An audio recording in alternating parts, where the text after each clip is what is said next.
ایک لڑکی کو اپنے نصیب کی بہتری کے لیے اتنی ہی دعائیں کرنی چاہیے جتنی وہ جنت کو پانے اور جہنم سے بچنے کے لیے کرتی ہیں۔ نصیب کا لکھا مل کر ہی رہتا ہے، کب کہاں کیسے یہ سب میرا رب جانتا ہے۔ جب نصیب لکھنے والا ہمیں 70 ماؤں سے زیادہ پیار کرتا ہے تو ہمارے نصیب خراب کیسے ہو سکتے ہیں؟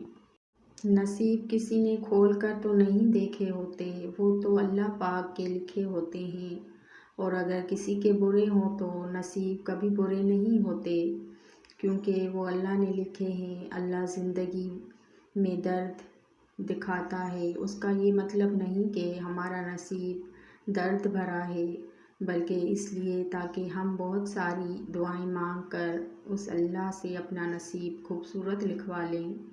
اور اللہ ایسا کیوں کرتے ہیں؟ کیونکہ وہ ایسا انہی کے ساتھ کرتے جن سے وہ محبت کرتے ہیں۔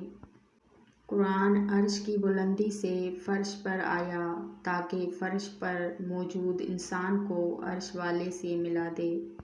دنیا نصیب سے ملتی ہے اور آخرت محنت سے، لیکن لوگوں کی محنت دنیا کے لیے اور آخرت کو نصیب پر چھوڑ دیتے ہیں۔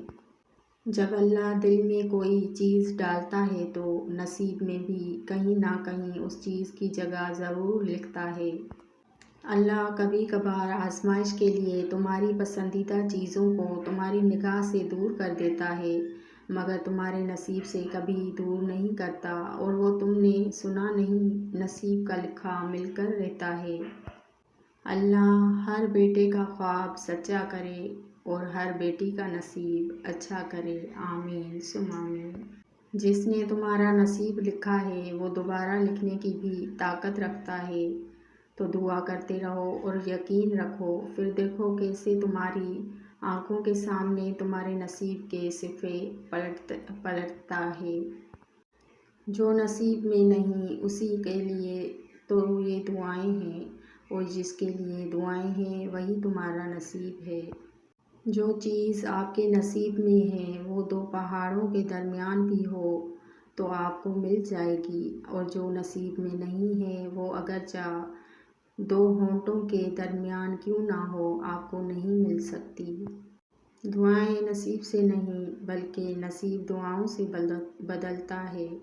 تم اتنے یقین سے مانگو کہ تمہارے یقین کے بعد کہانی معجزوں کی لکھی جائے۔ تہجد کی دعائیں تو دنیا بدل دیتی ہیں، تم تو پھر نصیب کا بدلنا مانگ رہے ہو۔